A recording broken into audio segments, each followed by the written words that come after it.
Hello दोस्तों, welcome back. तो ये वीडियो है एंगल्स के बारे में। एंगल्स को कैसे मेजर करते हैं और कौन कौन से टाइप के एंगल होते हैं। तो देखते हैं एंगल क्या होता है। An angle is formed when two rays meet at a common end point. एक एंगल कब बनता है? जब दो रेज एक कॉमन एंड पॉइंट पे मिलती हैं। जैसे यहाँ पे दो रेज है, मान लो ये है पॉइंट O और ये पॉइंट है A, यहाँ पे पॉइंट है B। तो यहाँ पे कौन सी दो रेज है? यहाँ पे रेज है OA और OB। ये दोनों रेज मिलती है पॉइंट O पे, तो ये है वो कॉमन पॉइंट। और इसके अंदर दो आर्म्स होते हैं। इट हैज़ टू आर्म्स या फिर साइड्स बोलेंगे आप। आर्म्स क्या होंगे? OA और OB। सो ये क्या हैं आपके? ये हैं आर्म्स, एक एंगल के आर्म्स हैं। और कॉमन एंड पॉइंट क्या है? O। इस कॉमन एंड पॉइंट को हम लोग बोलते हैं वर्टेक्स। एंगल का नाम लिखना हो तो हम लोग कैसे लिखेंगे? देखिए, इसको तीन तरीके से लिखा जा सकता है। अगर मैंने यहाँ पे ऐसा लिखा है, ठीक है, इसे हम बोलेंगे एंगल 1। एक और तरीका है लिखने का, ये वाला एंगल 1। तो ये एंगल का सिंबल होता है, एंगल 1। और दो तरीके और कौन से हैं? देखो, आप ऐसा बोल सकते हो AOB एंगल लिख सकते हो, या फिर आप ऐसे भी लिख सकते हो BOA। बीच में O आना चाहिए बस।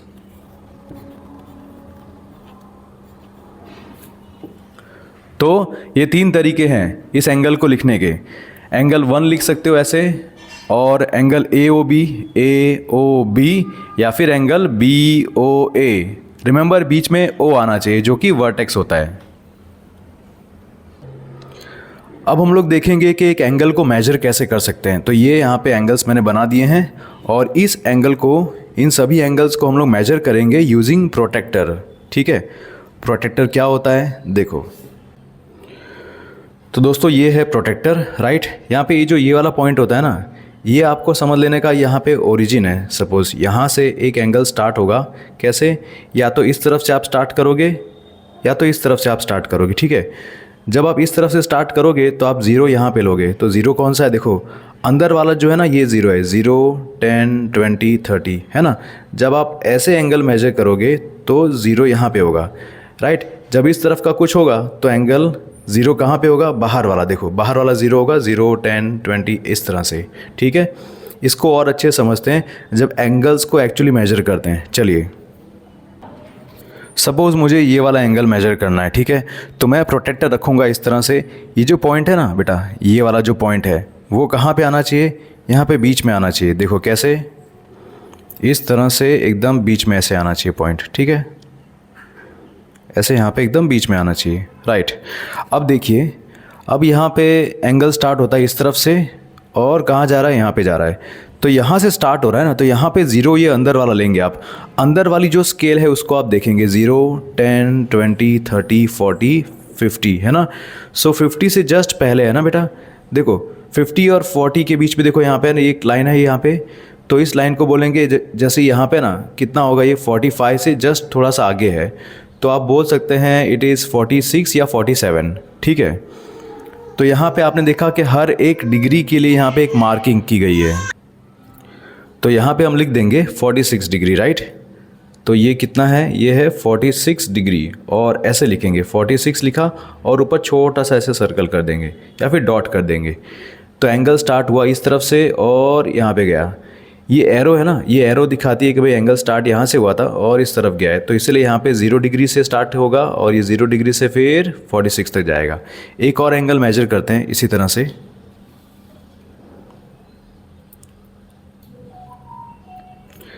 ये वाला एंगल अब मेजर करते हैं, ठीक है।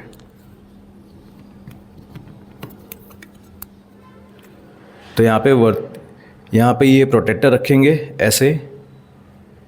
आपको बहुत ही ध्यान से इसको रखना होगा इस तरह से, ठीक है, ताकि आपका ये पॉइंट यहीं पे रहे और एक लाइन हो जो बेस लाइन होगी ना, वो एक बेस लाइन इस तरह से होगी।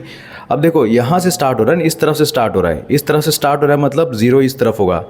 तो 0 कहाँ पे है? 0 बाहर वाली स्केल में है। सो ज़ीरो यहाँ पे है, ठीक है। बाहर वाली आप स्केल अब देखेंगे, ठीक है। कौन सी स्केल देखेंगे? बाहर वाली स्केल, क्योंकि एंगल स्टार्ट यहाँ से हो रहा है तो बाहर वाली स्केल देखेंगे। ज़ीरो यहाँ पे बाहर है तो यहाँ से ज़ीरो से एक मिनट, ये थोड़ा सा हिल गया है, अब ठीक है। सो ये कितना एंगल है? 10, 20, 30 और 40। 40 से जस्ट पहले है, तो 40 से पहले है ना यहाँ पे। तो देखो यहाँ पे एक मार्क है, उसके बाद दूसरा, तो यहाँ पे आई थिंक 38 होगा। ये एंगल कितना होगा? 38। तो इस तरह से हम लोग लिख देंगे 38 डिग्री। अब देखते हैं दूसरा। अब ये वाला एंगल मेजर करते हैं। आप सोचोगे यार ये इस तरह से दिया हुआ है तो मैं कैसे करूँगा, ठीक है। इसी एंगल को आप ऐसे कर दीजिए, ठीक है।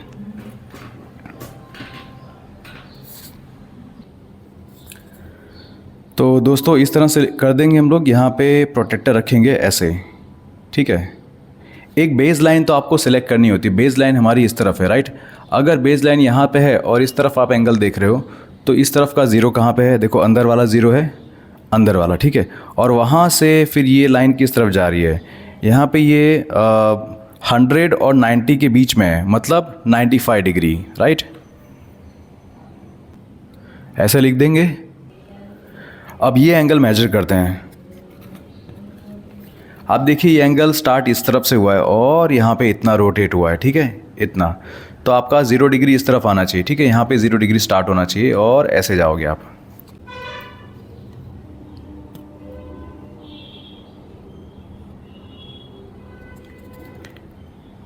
तो इस तरह से रख देंगे हम लोग, ठीक है।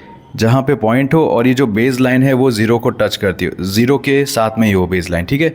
तो यहाँ पे ज़ीरो है और ये पूरा एंगल कहाँ पे है? इधर, राइट। तो 0, 10, 20 अंदर वाली स्केल आप देखोगे, अंदर वाली स्केल, ठीक है। ऐसे करते हुए आप कहाँ पे जाओगे? यहाँ पे 140 और 50 के बीच में ना, तो 145 डिग्री।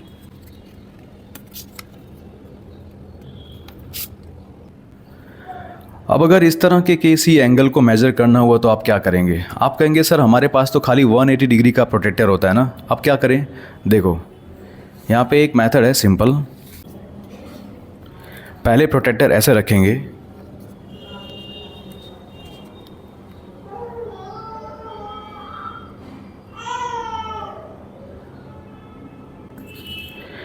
ये हो गया आपका यहाँ तक 180 है ना। तो ये पॉइंट यहाँ पे कर दीजिए, ठीक है। यहाँ से लेकर पूरा यहाँ तक कितना हुआ? 180 हो गया, राइट। तो ऐसे एक लाइन बना दीजिए, है ना, रफ लाइन।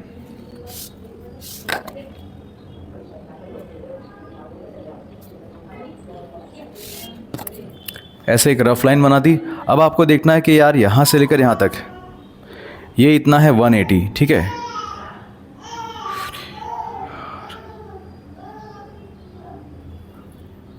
यहाँ से लेकर यहाँ तक कितना है? 180 है। और 180 में आप प्लस इसको करेंगे, ये वाला जो एंगल है ना, इसको भी आप प्लस करेंगे, ठीक है।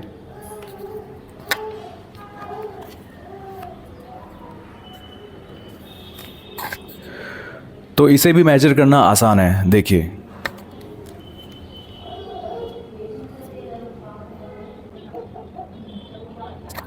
आपने ऐसे रख दिया प्रोटेक्टर, ठीक है। आप मान लो इस एंगल को 0 ले लीजिए, यहाँ से ये बेस लाइन ले लीजिए और बेस लाइन से आप जा रहे हैं इस तरफ, ठीक है ना। तो ये कितना है? ये स्ट्रेट लाइन जो है वो यहाँ से अगर आप इधर से बेस लाइन स्टार्ट करते हैं तो ये 10 हो गया, 20 और फिर ये 20 और 30 के बीच में है, राइट। ये 20 और 30 के बीच में है ना, तो यहाँ पे आप लिख देंगे ये 25 है, राइट। ये है 25। तो टोटल कितना हो गया?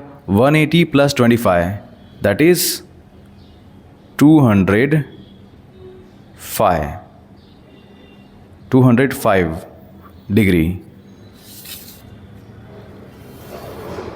इसके बाद ये वाला एंगल।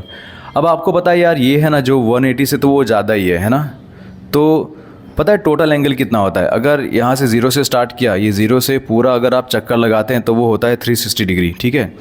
तो आप क्या कर सकते हैं, आप ये बाहर वाला एंगल जो है वो मेज़र करने के लिए पहले आप अंदर वाला मेज़र कर लीजिए और 360 में से उसको निकाल दीजिए, है ना।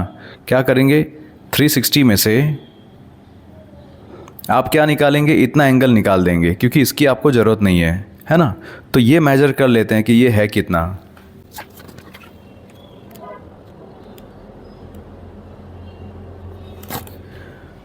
सो दोस्तों ये आता है 50 डिग्री जितना, right.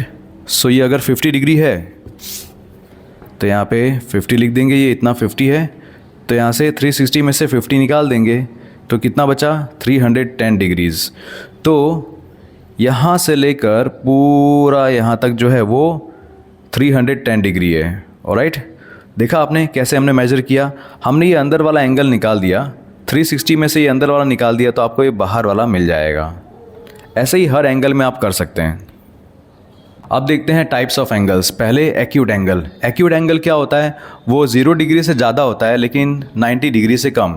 It is more than 0 degree but less than 90 degree, ऐसे को एक्यूट एंगल बोलते हैं। तो यहाँ पे एक छोटा सा मैंने एग्जांपल दे दिया, एक्यूट एंगल ऐसा होगा कुछ, राइट। फिर बात करते हैं दूसरा एंगल जो कि है राइट एंगल। राइट एंगल कितना होता है, an angle equal to 90 degree is right angle, कुछ इस तरह से, राइट। यहाँ से 0 से आप स्टार्ट करोगे, 0 से ये पूरा ऐसा स्ट्रेट होगा 90 डिग्री। और ज्योमेट्री में यहाँ पे पता है कैसा बनाते हैं, जब ये 90 डिग्री है ना तो यहाँ पे एक बॉक्स बना देते हैं, एक छोटा सा स्क्वायर बॉक्स बना देते हैं यहाँ पे ऐसा, ताकि क्लियर हो जाए कि भाई ये 90 डिग्री है ना। वैसे अगर प्रोटेक्टर से मेजर करोगे तो भी 90 होगा। ऐसे एंगल को हम लोग क्या बोलते हैं, राइट एंगल बोलते हैं। फिर अगला एंगल देखते हैं, ऑब्ट्यूज एंगल। ऑब्ट्यूज एंगल क्या होता है, an angle more than 90 but less then 180। एक एंगल जो 90 से ज़्यादा है बट 180 से कम है। तो ये है उसका एग्जाम्पल। देखो यहाँ से आप स्टार्ट करोगे, ऐसे जाओगे 90 और यहाँ से थोड़ा सा ज़्यादा, ठीक है। तो ये हो गया ऑब्ट्यूज एंगल। यहाँ से स्टार्ट किया और इस तरफ गया, अगर इतना रहता तो 90 होता, लेकिन 90 से आपको ज़्यादा बनाना है, राइट। 180 से कम और 90 से ज़्यादा, उसी को बोलेंगे ऑब्ट्यूज एंगल। स्ट्रेट एंगल किसको बोलते हैं, an angle equal to 180 degree. एक एंगल जो 180 डिग्री जितना है, मतलब एक स्ट्रेट लाइन, इस तरह से स्ट्रेट लाइन यहाँ से लेकर यहाँ तक का पूरा एंगल जो है ना स्ट्रेट लाइन बनेगी। तो स्ट्रेट लाइन का एंगल कितना होता है, 180 डिग्री होता है, राइट। इसी को स्ट्रेट एंगल बोलते हैं। फिर रिफ्लेक्स एंगल कैसा होता है, रिफ्लेक्स एंगल कुछ ऐसा होगा, an angle more than 180 but less then 360। एक एंगल जो 180 से ज़्यादा होगा और 360 से कम होगा, मतलब इस तरह का कुछ, राइट। ऐसा एंगल यहाँ से लेकर इस तरफ से लेकर ऐसा पूरा, इसको बोलते हैं रिफ्लेक्स एंगल। अगर आपको रिफ्लेक्स एंगल फाइंड आउट करना हो तो क्या कर सकते हैं पता है, यहाँ पे अगर आप ये अंदर वाला एंगल जो है ना, अगर वो मेजर कर लेते हैं, सपोज़ वो आता है कुछ भी एंगल है ना, ये आता है x, ठीक है, ये आपने x फाइंड आउट किया, तो आप ना 360 में से वो एंगल निकाल देंगे x, तो आपको आंसर मिल जाएगा। सपोज़ यहाँ पे था एंगल 120 ऐसा था, ठीक है, ये 120 था, यहाँ पे ये अंदर का एंगल जो था वो 120 था सपोज़। सो आप रिफ्लेक्स एंगल अगर फाइंड आउट कर रहे हैं तो 360 में से 120 निकाल देंगे तो आपको यहाँ पे मिल जाएगा, कितना मिलेगा, यहाँ पे मिलेगा आपका 240 डिग्री, ठीक है। किसी भी एंगल का रिफ्लेक्स एंगल अगर निकालना हो, सपोज़ ऐसा बोला है कि एक एंगल है 40 डिग्री, ठीक है, उसका आपको रिफ्लेक्स एंगल निकालना है। सो रिफ्लेक्स एंगल निकालने के लिए आप क्या करेंगे, आप 360 में से 40 निकाल देंगे, जो बचेगा वो आंसर होगा 320 डिग्री, ठीक है बच्चों।